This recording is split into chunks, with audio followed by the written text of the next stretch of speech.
fait, en ce moment, vu qu'il fait plus chaud, le frelon asiatique, comme d'autres espèces, continue à se développer comme si c'était la saison normale. Et donc, ça fait plus d'individus et donc plus de population sur le terrain.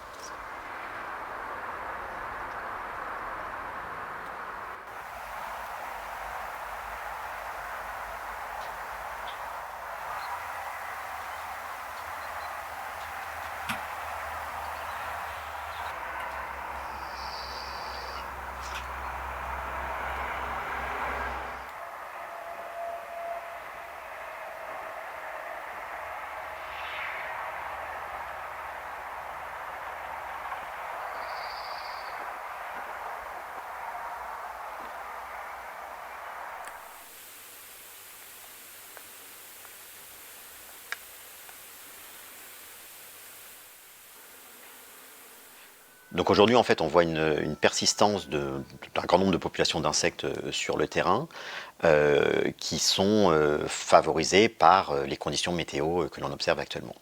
Pour rentrer en hibernation ou en diapause, comme on dit pour les insectes, il faut qu'il y ait à la fois une réduction des températures et une réduction de la durée du jour.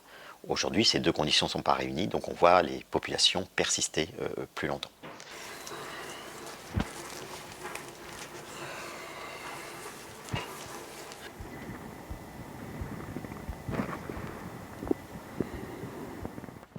Le cas du moustique tigre est un très bon exemple, puisqu'en fait déjà c'est un insecte qui à la base n'était pas trop adapté à nos climats. Le fait du réchauffement climatique, finalement son aire de répartition remonte progressivement vers le nord. Pendant quelques années il était présent, mais n'arrivait pas à faire tout son cycle de développement. Aujourd'hui, les conditions sont suffisamment favorables pour qu'il puisse faire tout son cycle de développement sur notre territoire, en région Centre-Val de Loire, et donc s'installer concrètement sur le territoire.